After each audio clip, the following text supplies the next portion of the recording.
મિત્રો, આજે અમે જણાવીશું રામાયણના એક રહસ્ય વિશે. રામાયણ તો દરેક વ્યક્તિએ સાંભળી જ હશે, પરંતુ આજે અમે જે રહસ્ય વિશે જણાવવા જઈ રહ્યા છીએ તેના વિશે લગભગ ખૂબ જ ઓછા લોકો જાણતા હશે. આ રહસ્ય જાણીને તમે આશ્ચર્યમાં પડી જશો. તો ચાલો જાણીએ તે રહસ્ય વિશે. રામાયણની વાત તો તમે સાંભળી જ હશે કે ભગવાન શ્રી રામ, સીતા માતા અને લક્ષ્મણજી 14 વર્ષ માટે વનવાસ કરવા ગયા હતા. એ વનવાસ દરમિયાન લક્ષ્મણજી સૂતા ન હતા. આ વાત તમને સાંભળીને અવિશ્વાસ લાગતી હશે, પણ આ પૂર્ણ રીતે સત્ય છે. જ્યારે ભગવાન શ્રી રામ, લક્ષ્મણ, ભરત અને શત્રુઘ્ન બધા નાના બાળ સ્વરૂપે હતા ત્યારે તે લોકો રડતા હતા. પછી થોડા સમય બાદ ભગવાન શ્રી રામ, ભરત, શત્રુઘ્ન રોતા બંધ થઈ ગયા, પણ લક્ષ્મણ તો રડતા જ રહ્યા. જ્યાં સુધી લક્ષ્મણને રામ પાસે સુવડાવ્યા નહીં ત્યાં સુધી લક્ષ્મણજી રડતા રહ્યા હતા. ત્યારથી જ લક્ષ્મણજી ભગવાન શ્રી રામનો પડછાયો બની ગયા હતા અને સદા માટે પડછાયા રૂપે જ રહ્યા હતા. એટલે કે જ્યારે ભગવાન શ્રી રામને વનવાસ જવાનું થયું ત્યારે રામ અને સીતાજી સાથે લક્ષ્મણજી પણ ગયા.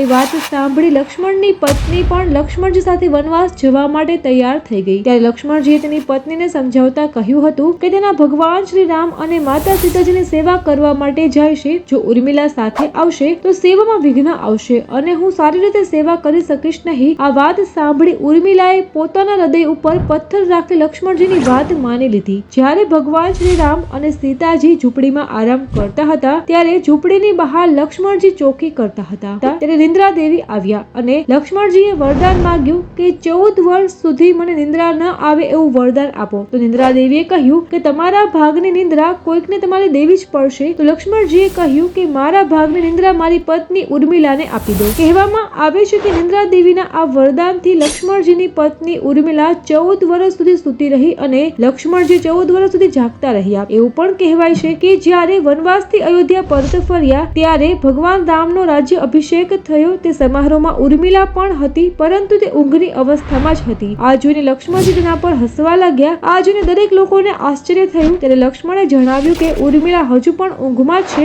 જ્યારે હું બગાસું ખાઈશ ત્યારે ઉર્મિલાની ઊંઘ ઉઠશે. આ સાંભળીને બધા જ લોકો હસવા લાગ્યા અને ઉર્મિલાને આઘાત પહોંચતા ત્યાંથી તે ચાલ્યા ગયા હતા.